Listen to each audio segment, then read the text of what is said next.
Si tu t'amuses avec le Mbanga va te manquer le respect. Le Mbanga va te montrer le feu. Je répète, si tu t'amuses avec le Mbanga va te manquer le respect et le Mbanga va te montrer le feu. Parce que dès votre première rencontre, je dis la toute première rencontre, le Mbanga te montre déjà les tendances de ce qui sera de votre future relation. Oui, les indicateurs sont clairs. Bonjour tout le monde, j'espère que vous allez bien. En tout cas, moi je vais très bien. C'est Tonton de bonheur, hein? Tonton bonne nouvelle, le gendarme de la toile. Bienvenue sur la page de Mirandor. Alors, aujourd'hui, nous allons parler de l'histoire de mon jeune petit frère Happy de Foulan, à qui j'ai envoyé des conseils ici plusieurs fois et que certains ont considéré cela comme de la jalousie. Parce que nous sommes dans une société où, quand tu vois certains indicateurs te montrer ce qui pourrait arriver à un de tes semblables et que tu décides d'attirer l'attention de l'opinion publique, de la famille et même de l'individu en question, ce que l'être humain camerounais trouve comme réponse facile à envoyer à ton endroit, c'est que tu serais jaloux. Je vais d'abord commencer par mon petit frère Happy de Foulan que j'ai conseillé ici sur les réseaux sociaux devant vous. Et vous voyez très bien que chacun essaye de protéger ses intérêts, ce qui est tout à fait normal. D'un côté, on a le jeune petit frère Happy qui est supposé être la victime, entre guillemets, qui dit, ils m'ont tapé la première fois, ils m'ont tapé la deuxième fois, ils m'ont tapé la troisième et la quatrième fois. J'ai laissé parce que ils me prenaient autrement. C'est là où j'invite notre gendarmerie nationale. Oui, je sais qu'il y a des gendarmes sur ce dossier. Vous allez mener à bien les enquêtes. Je connais comment vous travaillez sur le terrain, grand frère. Fouillez bien ce qui se trouve dans « ils me prenaient autrement ». Parce qu'il y a un fax là qui commente entre-temps. C'était entre les lignes. Il paraît que le petit frère serait de l'autre côté. On a son ami, Ricardo, celui qui parle après, un proche de Happy, vous savez très bien, qui s'assemble, se ressemble. Oui. Il connaît très bien qui est Happy. Happy connaît très bien qui il est. Il a dit, vous voyez mon ami, c'est une kidnapping. De ce que vous voyez, ça ne va pas. Mon frère, tout le monde voit que Happy ne va pas bien. C'est pas aujourd'hui qu'on a commencé à voir ça. Vous voyez même en pleine interview, il n'est pas stable. That's what they call addiction. He's addicted, man. C'est ce qui arrive à beaucoup de Camerounais aujourd'hui. Certains sont même dans l'addiction, ils ne le savent pas. La bière que vous buvez tous les jours là, il y a de l'addiction dedans. Il y a des Camerounais qui ne peuvent pas passer une journée sans boire au moins une bière ou deux bières. Vous allez voir, pour ceux qui habitent avec les fumeurs de cigarettes, à un moment donné dans la nuit comme ça, là, à 2 heures, si c'est lève et qu'il a oublié d'acheter ses 2-3 bâtons de cigarettes pour la nuit, il devient malade. Et s'il y en a sur la table, il se lève, il prend, il sort. Il part dehors, même à 2 heures, le matin, dans les moustiques, dans le froid, il va tirer d'abord ses 2 bâtons de cigarettes. S'il ne tire pas ça, il ne peut pas dormir. That's what they call addiction, non? Et c'est ça le problème de Happy, he's addicted.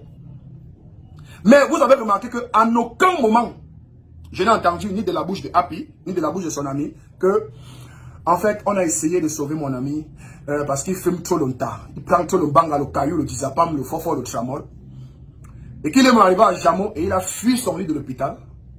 Et que après qu'il soit parti de Jamo, il a continué toujours à fumer le Mbanga avec nous. Parce que tu es son ami, donc tu es proche de lui. Tu es censé connaître ce qu'il fait tous les jours. Tu es son proche. Vous vous ressemblez parce que vous êtes ensemble, vous vous assemblez. En aucun moment, je n'ai entendu Happy dire que oui, c'est vrai que j'avais des petits soucis et tout ça.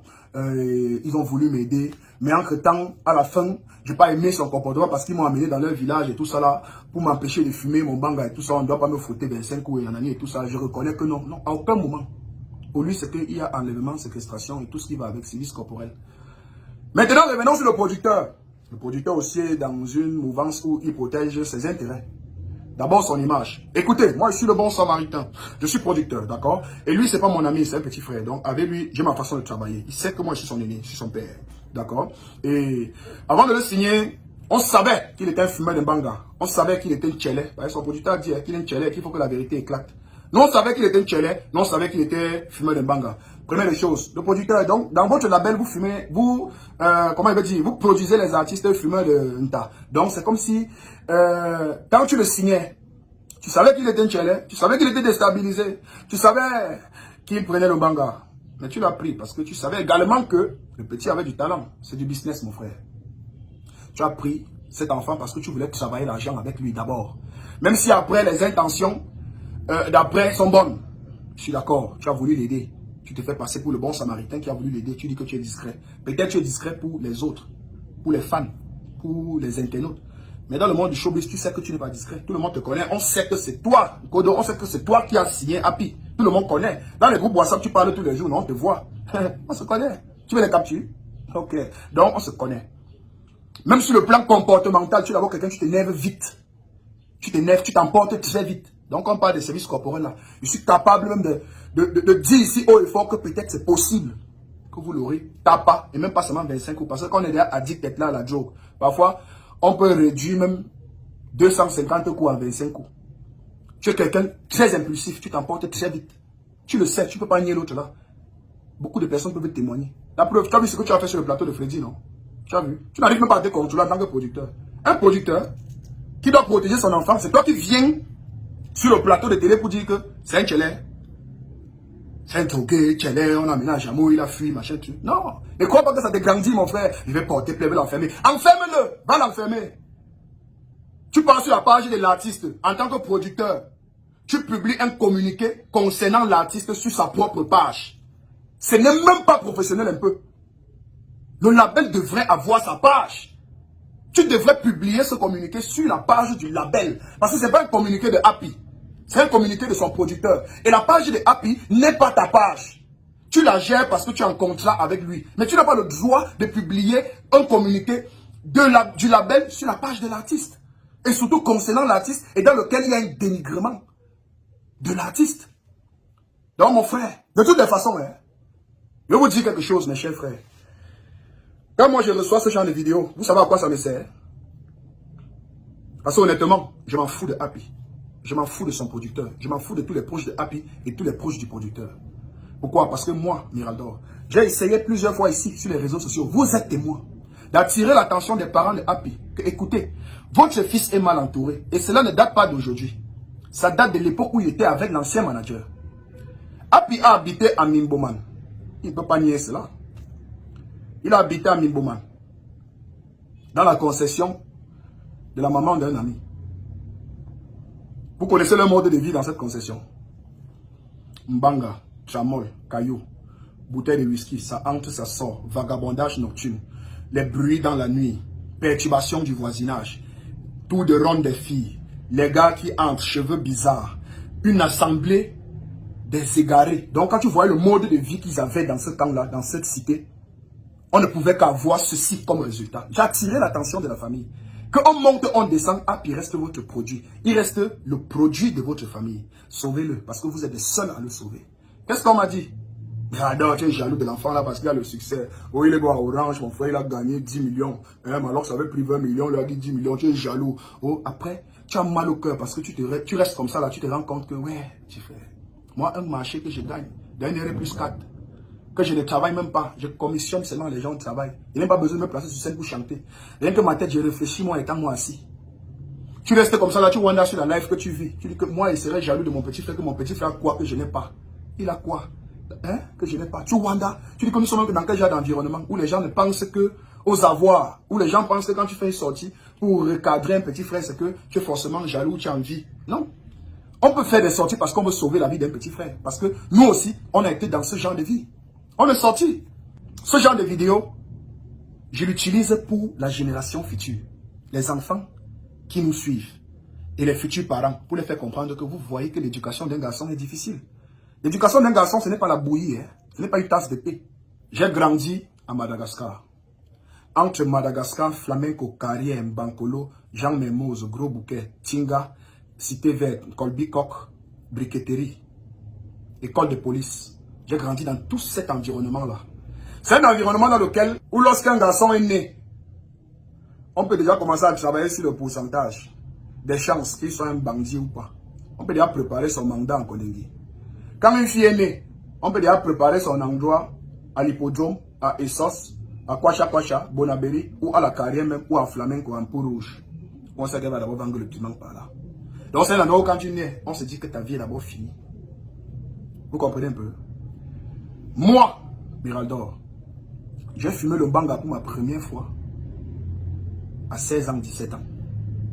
Oui, parce qu'on était au quartier. Ça commence d'abord par les cartes. Nous sommes en train de jouer les cartes au Parlement. Il y a une amie qui sort sa cigarette. Et il y a ce qu'on appelle parmi les fumeurs le toastage. Toast-moi le mégot. On a un qui fume, un toast, l'autre toast. Quand ça arrive sur toi, tu es dans un environnement avec des personnes avec qui tu t'assembles. Il faut que vous vous ressemblez. Tu toastes, tu commences par fumer quelques brises de nicotine et de goudron. Tu ne sais pas ce que tu es en train de faire là-bas à l'intérieur. Ensuite, un autre jour, l'un d'entre nous est allé chez un dealer. Il a acheté 5 filons d'Indapa. Ce sont des petites boules comme ça, là, emballées dans les papiers ciment. Il y a un petit autre papier à l'intérieur qui est blanc. Je suis en train de donner les précisions pour que tous les fumeurs d'Inta, pour qu'ils sachent que je connais à quoi ça ressemble et je connais l'effet que ça fait. Il n'y a que les fumeurs d'Inta qui vont comprendre et savoir qu'il dit la vérité. Le papier blanc là s'appelle le kaolo. C'est avec ça qu'on enroule le wé, le yamo, ce que les artistes appellent le yamo, le gay. Parce qu'il y a un dealer très populaire à Madagascar, il est en flamenco. Je vais l'appeler Johnny Hallyday, mais tout le monde connaît son nom. Il est en peau rouge. Je ne vais pas donner son nom ici parce que ce n'est pas mon rôle de venir donner son nom. On se ramène à Gros Bouquet. Je vous parle comme ça, j'ai 16 ans, 17 ans. On arrive là-bas, on allume le premier. Même processus avec la cigarette. Un tir, l'autre toast, il prend un tir. Quand son tour s'arrête, l'autre toast, il prend un tir. Ça finit, on allume l'autre, on tire, on tire. On a écrasé 3 ou 4 filons le jour-là. Mon ami, il te dit qu'on a bon les 4 filons. Nous étions peut-être 6 ou 7 comme ça. Parmi nous, il y avait des petits qui étaient déjà habitués. Et on n'avait pas tous 16 ans, 17 ans. Il y avait parmi nous 21 ans, 23 ans, 24 ans. Donc eux là, ils étaient nos aînés. Ils avaient déjà eu à faire cela. Nous, non. On quitte de Gros Bouquet d'abord. Pour me lever d'abord de là où j'étais assis, jusqu'à descendre de la colline là pour me retrouver au stade, petit frère. Je vois d'abord le stade devant moi, c'est comme le tunnel. Je dis comme mon frère, vous êtes en train de vouloir nous bring dans le trou. On dit descend comme ça là. On arrête ma main.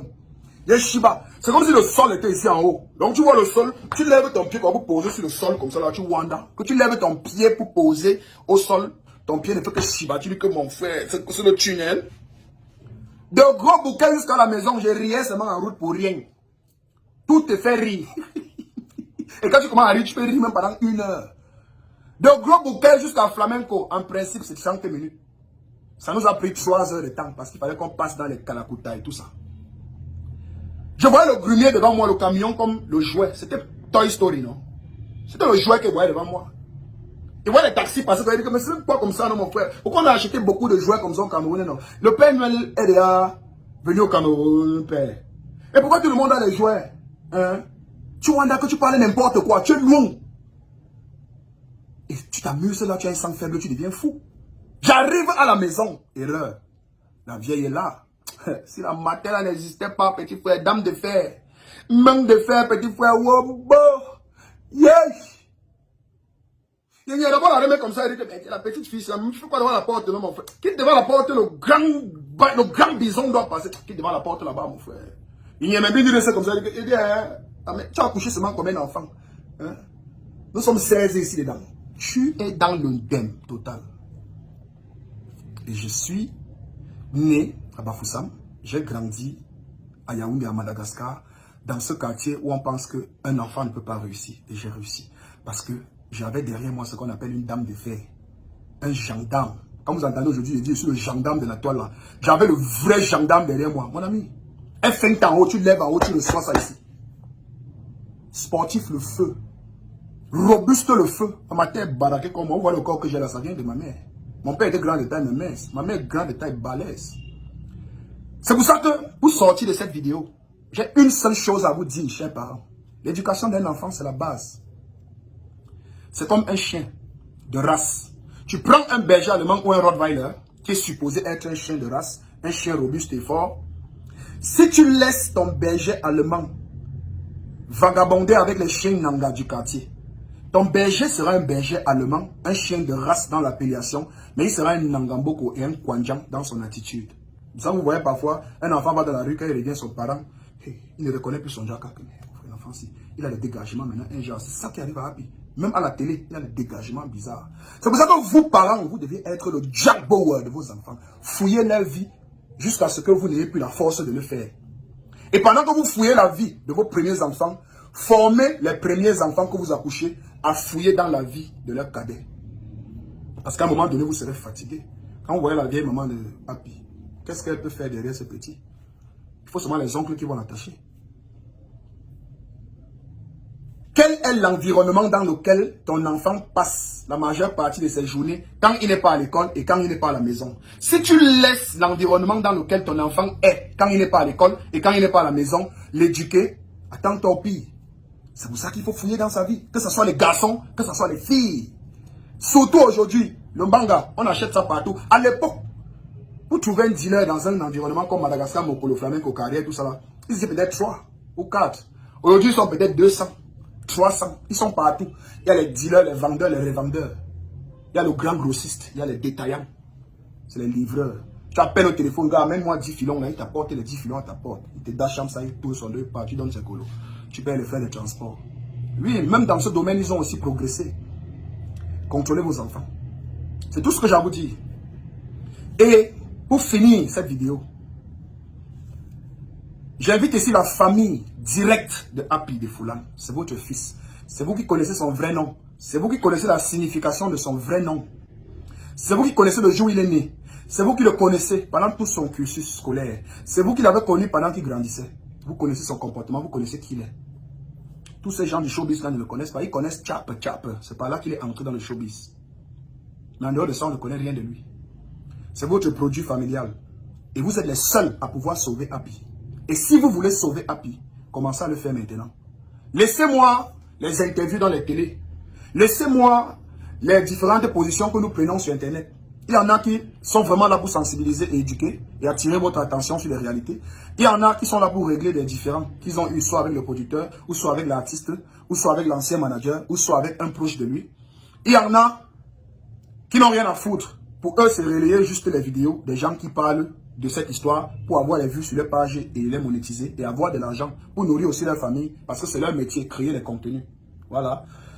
Vous êtes les seuls qui pouvaient encore avec le cœur, avec l'amour, sauver votre enfant. Et là, j'invite la mère de Happy, s'il te plaît. On peut encore le sauver. On peut. On peut encore le sauver. C'est un enfant, il a quel âge? Il n'a pas encore 25 ans. Il n'a pas encore 25 ans. On peut encore le sauver. Happy a besoin d'un psychiatre. Il a besoin de personnes qui comprennent ce qu'on appelle la sociologie. Il a besoin de psychologues, des gens qui comprennent, qui vont entrer dans sa tête, essayer d'identifier le personnage, quel est son véritable problème actuel. Happy a besoin d'être à l'hôpital, même enchaîné. S'il le faut, amenez-le à l'hôpital, enchaînez-le et soignez-le. Sur ce, c'était moi, Miraldor, le gendarme de la toile. Merci d'avoir regardé cette vidéo et surtout partagez-la pour que ça arrive dans la chambre de la mère de Happy Defoulan.